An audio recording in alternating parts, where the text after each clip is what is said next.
Hi everybody, this is Seth Martin and this is the Middle Class Investor. It is Saturday, November 28th, about 4 p.m.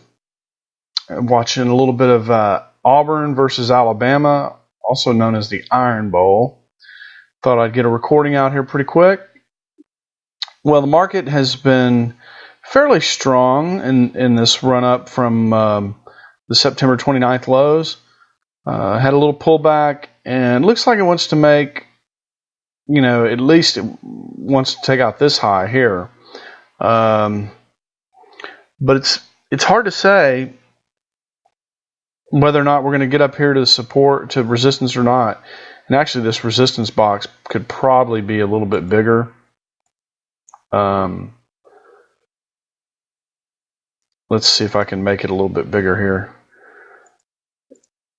Mainly because of the size of this, the size of the most recent move.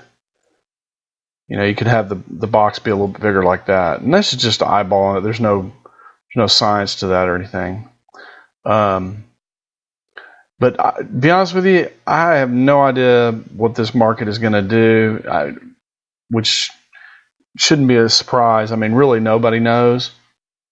But this move right here is pretty darn strong, and we do have a higher high here on the S&P 500. Now, the interesting thing is, in some of the other indexes, we don't have a higher high there. So we've talked about this before, but if you look at the Wilshire 5000, and you can see that it's made a lower low than this low here.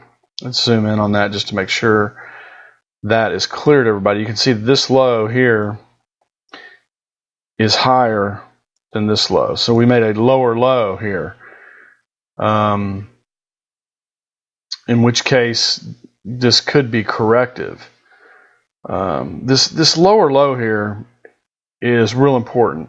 And I've talked about this before, but one of the problems in the S&P 500 market and some of the other markets is this day right here.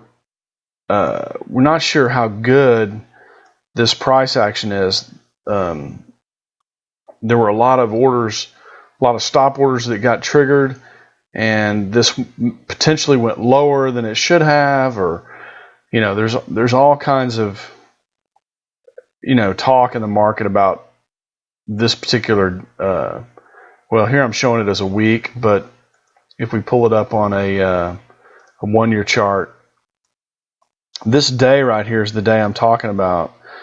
This this day on August 24th right here, because it was just there was just a lot of panic selling, and maybe this went lower than it. Maybe these. In other words, maybe these prices down here aren't real, but there's no way to really know. I mean, this is one of the problems of the market. You are dealing with technology and machines, and who really knows, right? But some people have speculated that this low really shouldn't have been that low, and therefore it did make a new low here.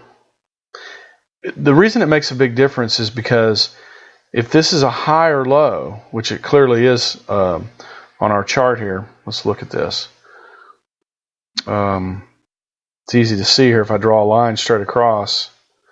Clearly this low is higher than this low. Then, what have I talked about before? Look for the market to pull back, look for a place where there's a higher low, and then pick you a place to get in somewhere above the high of that low day or that low week. And so usually that means the selling is over for the time being, and you probably have another impulsive, or in this case impulsively bullish move up. So anyway, that puts this whole move here into kind of a level of suspicion for somebody that is looking at it as closely as I do. I mean, if you're looking at it for your 401k, you really don't need to be too concerned about that. the best thing to do is just look for the market to pull up in here into this blue box area, make a new high, because that's what the chart is telling us right now, given where this low is with regards to this low. So hopefully that's not too confusing. Still looking closely at yields. Let's go back to the weekly. Zoom in here a little bit. You can see yields have been pulling back for the last 3 weeks, and a nice strong move right through here on yields. We got a little pullback. Be interesting to see if yields are through pulling back. We've pulled back further than the midpoint of this large white candle. I'm kind of eyeballed the midpoint there a while back, but we pulled back even further than that. It'd be interesting to see if this next week the selling continues, or if 10-year Treasury yields turn up and start moving higher. We got kind of a double bottom here, so I'm feeling pretty good about these lows. You know, we had this big long pullback, rally, and then pull back to basically the same low. So I'm feeling pretty good about this support area here. I just don't know how far we're going to pull back. I would say if we do pull back further, probably not much further. We can move this one up. Probably not much further than, let's call this line right here. Let's just get rid of this other line. So if we do pull back further, we're not likely to pull back further than this line. If this is an uptrend, which it appears to be, we have a low, we have a high, we have a higher low, and then we have another higher low, and then a pretty strong move off. So I would say this line right here around 2150, which would be 2.15%, is got a pretty high probability of holding, and then we would expect yields to bounce higher from there. Let's look at volatility. Volatility continues to come in a little bit.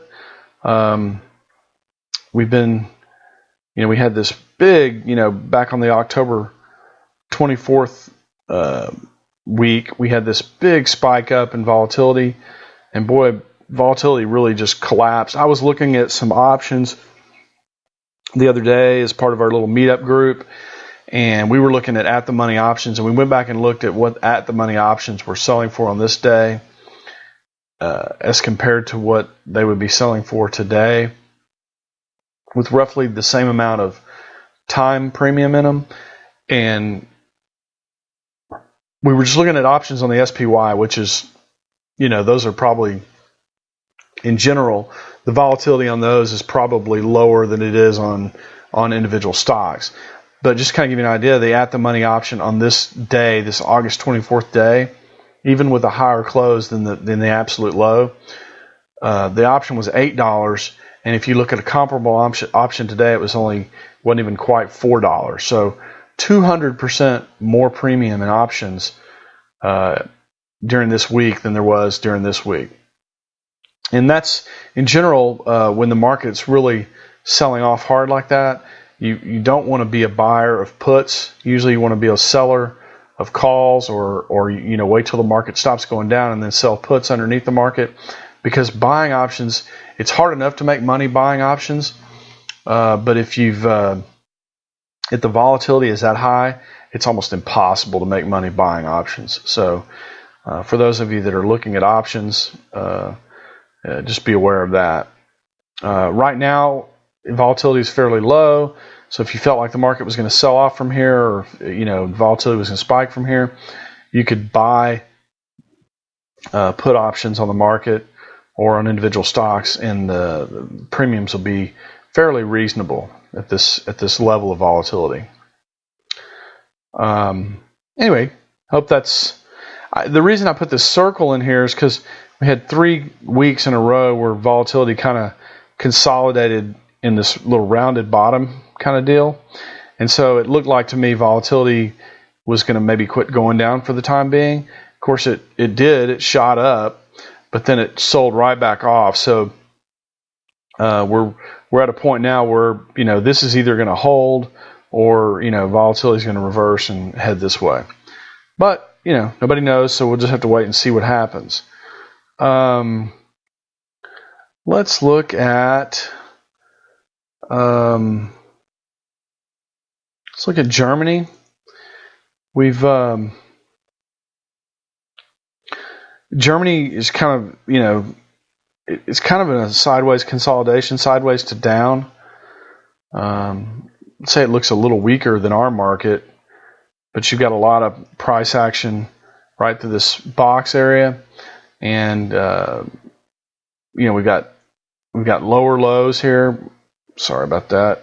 I don't know why that did that. You got a low here, and then you got a lower low here, you got a high here, and you have a lower high here. So it looks like Germany's trying to do one of these rounded top deals, kind of like so. And looks like maybe if you're wanting to short Germany, this area right here would be a good area, as this kind of zigzags its way up. Look for it to roll down at that point if you're a seller, if you're trying to sell Germany short. Japan, Japan's still printing just a ton of money. They're, I don't know, they've had this lost decade thing already.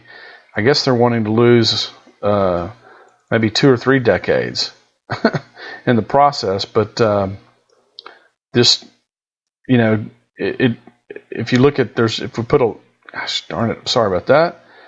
If we put a, let me zoom in just a bit here and put a line right here, you can see that Japan should run into some resistance within the next week or two and likely roll over and come down this way. And there's an outside chance. I mean, it's certainly, if it breaks this downtrend line, starts to go higher, then you can forget about this, but forget about the rolling over and going lower. But at this point, Japan, I mean, these are pretty strong down weeks. Had this one up week here, but we had a down hard, back up, and then down hard again, back up, and down hard again. So Japan at this point looks higher probability to the downside. If we look at the UK, and we'll look at the FTSE here in a second. Same thing with the FTSE. You can see a downtrend here forming. And it could be consolidating. I mean, this also looks like a channel, that it could be consolidating in, and then it wants to break out. But, man, I just don't see enough good news going on in the world to warrant too much of a breakout. I mean, that's not to say we couldn't have a breakout. There's just not a lot of good things going on with individual issues.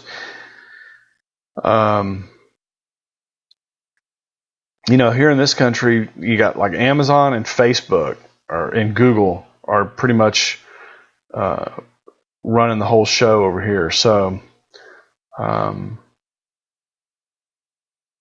don't know. It's really hard for the major indices to continue to go up when so few stocks are participating. The other thing that's probably doesn't bode well for the market is the dollar finally looks like it's through consolidating. It actually looked like it was through 2 or 3 weeks ago. But notice now what we have, one of the things we have is we've got the MACD kind of confirming this, where the fast line is crossing up above the slow line. And then, right here we had this pullback into this area, bounce, higher low right here.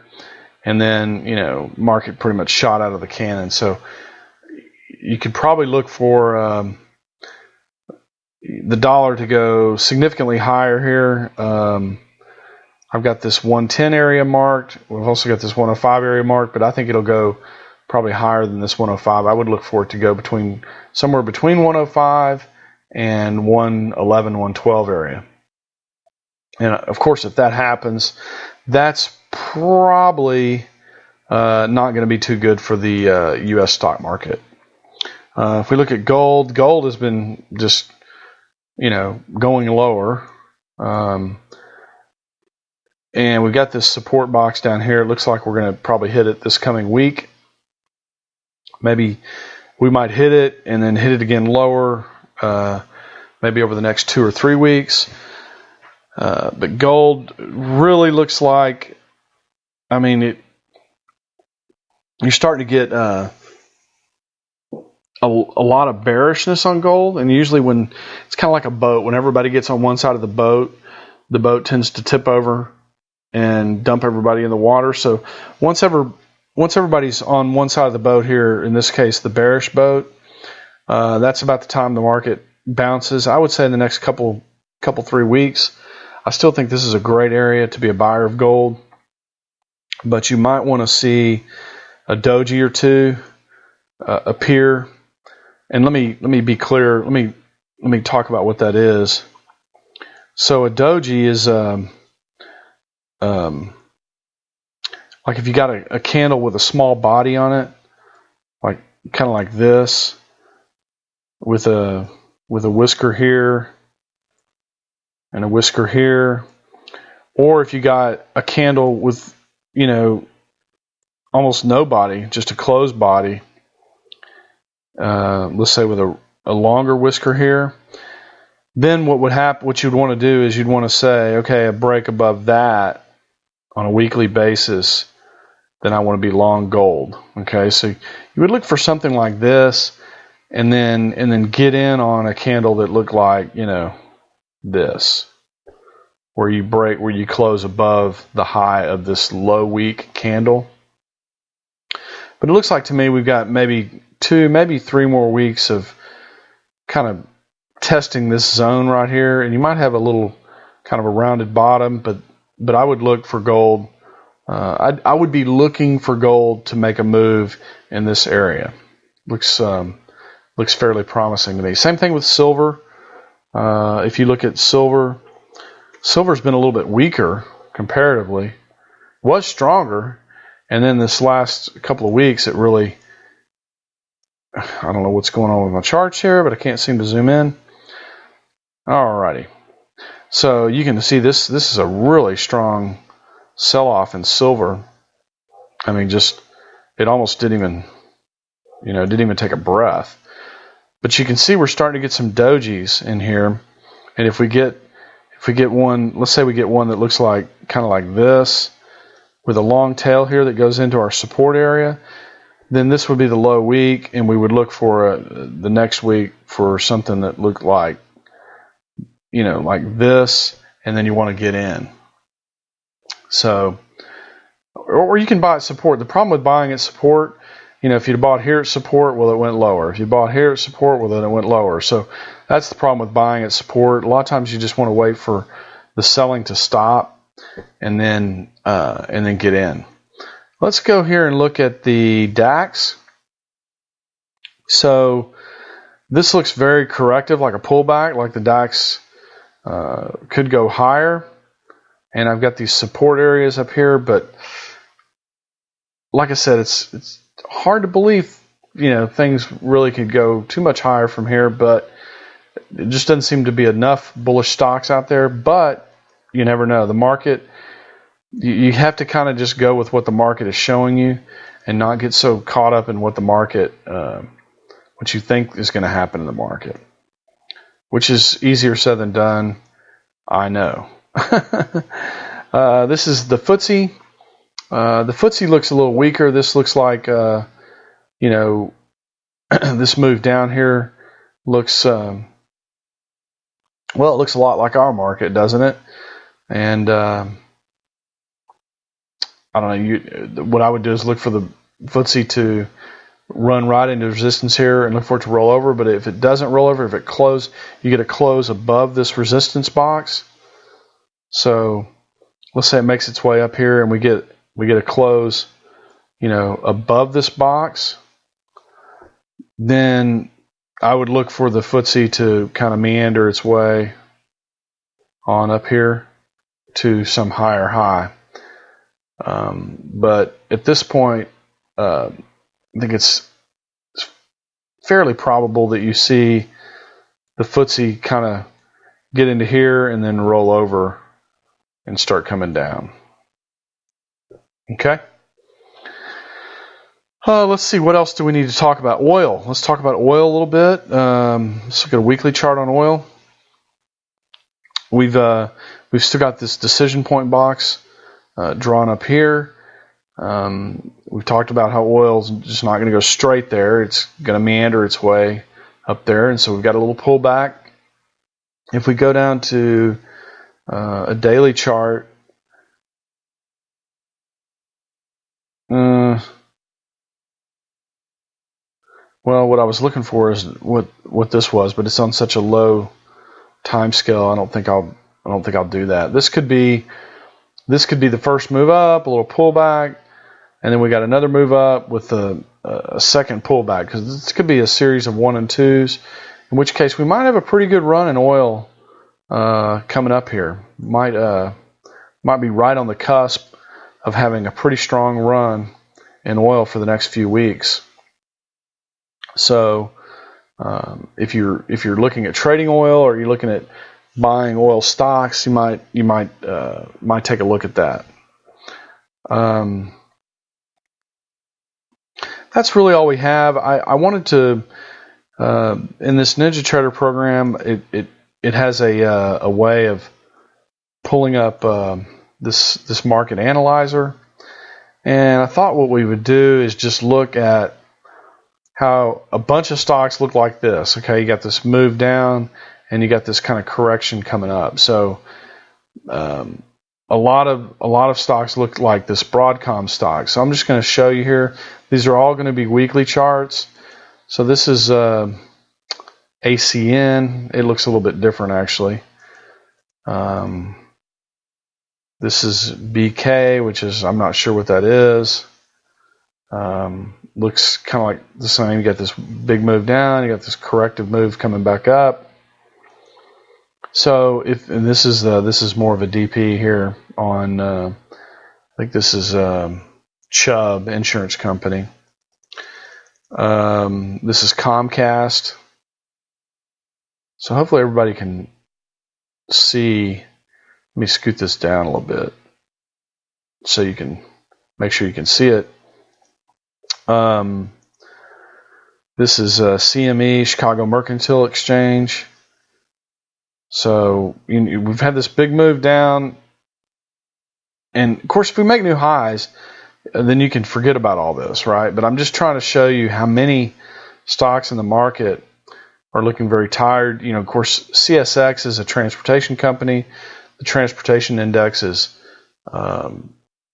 pretty pitiful looking, so you would look for CXX to probably most likely come down into support around this area here, which is just below 24 from where it is right now. So if you're interested in trading any of those, CTXS is a technology company. You can see it's made a decision point. It's wanting to go down to this area here.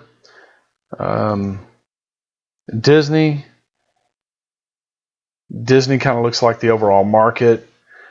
You had this strong move down, then you've had this rally back up almost as fast, right? But it's showing a little trade setup here. Of course, this trade setup could fail, but it is showing a trade setup, and we would look for Disney to come back down here into the 86.50 area. Dow Chemical, same kind of deal. You got this chop down, you have this big move down, you have this corrective move back up. See what else we have. We've got ESV, which I don't know what it is. By the way, what I did is I just ran this scan on the S&P 500 stocks, but you can see ESV has been in a downtrend for some time. This is a weekly chart. FedEx, this is one I personally have been looking at. You have this big move down, this corrective move back up, and also if you look at this on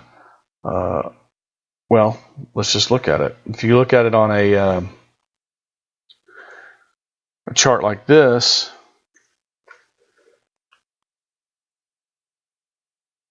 let's give it a second to come up, you have this rising wedge here. Now we've talked about rising wedges, and a lot of times once you break out of a rising wedge, it'll go down to the very beginning of the rising wedge, and it goes pretty quick. So let's say it breaks down here at 160. Well, it's probably not stopping until it gets to this 127 area. So that's a pretty good move if you're shorting stock. Going back to our list, you can see on a daily basis some stocks look pretty weak too. These are daily trade setups. So I'm looking at Hess, waiting for Hess to come up. It's taking a long time. So Hess is an oil company, so it's been in a downtrend for a while. This is just a trade setup in the downtrend. Honeywell's a big conglomerate. I'm actually surprised that any Dow 30 stocks would come up in this list, just because typically when the market kind of gets weak, it starts to move into things like Honeywell, GE, stuff like that. Big, slow-moving issues. JCI, I think, is Johnson Controls. So you're seeing some industrials in here. You can see it looks pretty weak. So there's probably pretty good trade setup into this area around 37.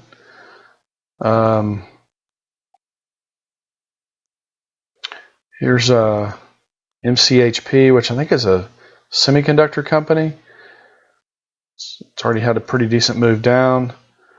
Pfizer's buying somebody, so their stock took a little hit and has been trading down. PNC is a bank. PNC right there. SCG, I'm not sure what that is, but you can see that clearly this looks corrective. It's very overlapping.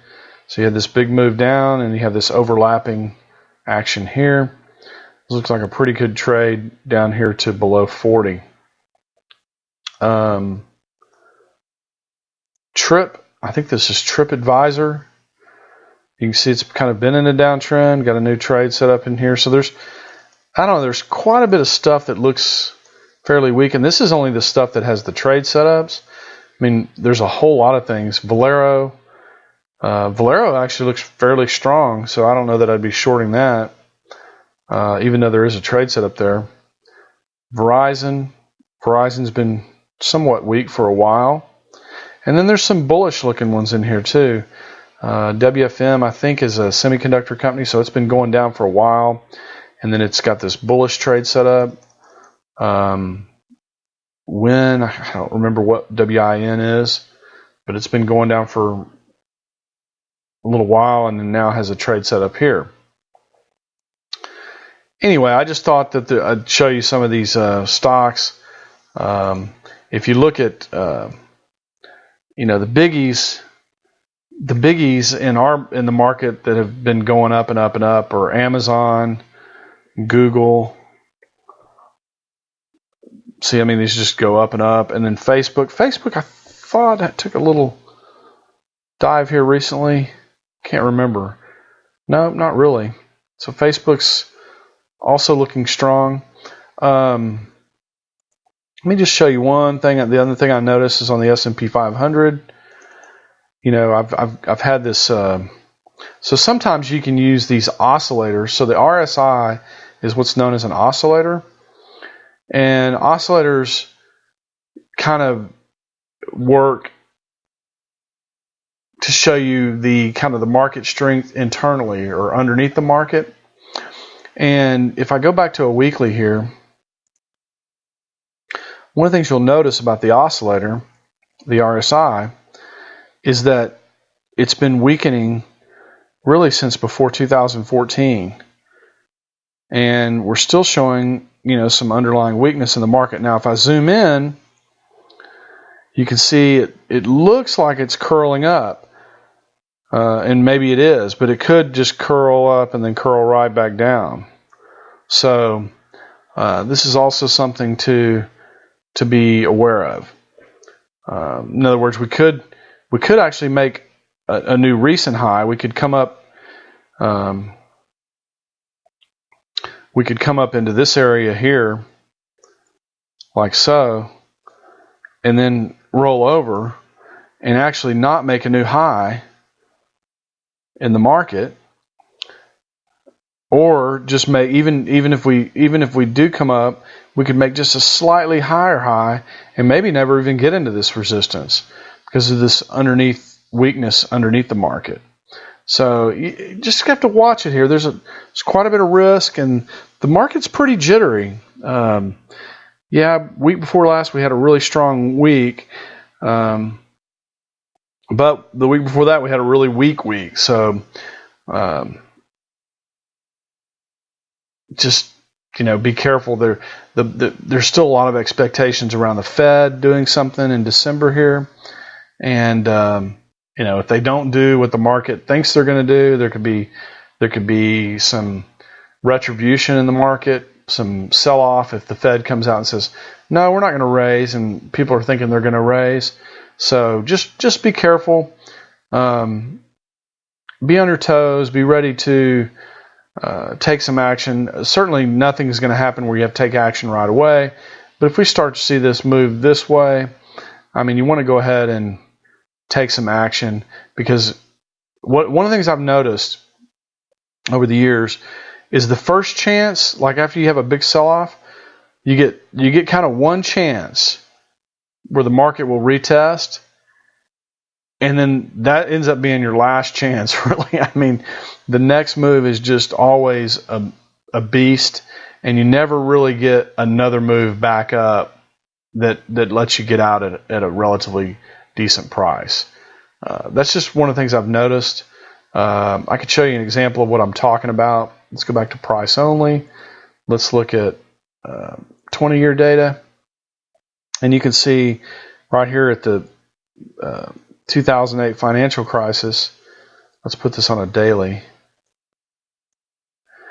You can see here we had this move down, and we retraced, good 60% of this, 75% almost, 70% of this move up. This move down got retraced, excuse me. And then look at the next move. Boom, way down here. And then look at the next opportunity to get out. Not nearly as high. And then, of course, it just got worse from there. So, and even in 2000, same thing. You had this first move down. The market chopped its way higher, kind of like what we got going on right now, almost to 100% of this first move down retracement. But then look, the next move down went even deeper, and your next chance to get out was nowhere close to as high as your first chance to get out. So I guess what I'm saying is, if you're feeling bearish, but you're sitting there thinking to yourself, well, it could go up here, because Seth said the odds are that it makes a higher high, right? Well, that's true. The odds are the trend continues. But I gave you a couple of reasons of why this might not be the trend. And in fact, the trend could be more like the Wilshire. See, the Wilshire, where the trend is this, and this is just corrective. This right here would just be corrective. Okay, maybe you get, and see here, this would be a head and shoulders. See, here's the shoulder, here's the left shoulder, the head, the right shoulder. And the way the head and shoulders works is once it breaks the neckline, which is right here, you can take this distance and add it to the right shoulder. So whatever this distance is between here and here, you can add that to the breakout point. So roughly down here somewhere. So, like I said, just it's your money. You do what you think is best, but I just want you to know there's a lot of risk in the market. There's a lot of news risk. There's just a tremendous amount of debt and leverage in the system, and when this starts to get worked off, it's going to get worked off in a real hurry, and you can lose a lot of money in a very, very short period of time, and it could take years to get it back. So that's really what this whole YouTube channel is all about, is to try to keep you out of these really high risk areas. I mean, the market is at levels right now that it was in 2013. So, that just means the whole last 2 years really haven't done much. And why try to get 2, 3, 4% more out of your 401k when the risk is 10, 15, 20, 30, 40%? It just doesn't make a lot of sense. And again, that's why I wanted to do this YouTube channel. That's why I come in here every week and talk about this stuff. So, all right, well, that's it for this week, everybody. Thanks for coming in, and thanks for watching the videos. Hopefully you're sharing them with your friends and family, or if not yet, you'll feel more comfortable doing it, when the market starts to sell off in a bigger way. Either way, we need to get the word out about, managing this risk. I mean, putting your money in here and leaving it and going to sleep and forgetting about it, I promise you, within the next 3 years, that strategy will be a dismal, dismal failure. So that's it for this week, everybody. I hope to have you come in next week and listen to see what happens in the next week in the markets. Certainly, if you have any comments, or if there's anything you want to know about, or if there's anything we want to talk about in general, feel free to come in and do that. I have a meetup group that we do presentations for. I might pull a presentation or two from there and do it in here just to mix things up a little bit. But anyway, that's it, everybody. Thanks a lot for coming in, and we'll see you next week. Take care. Bye-bye.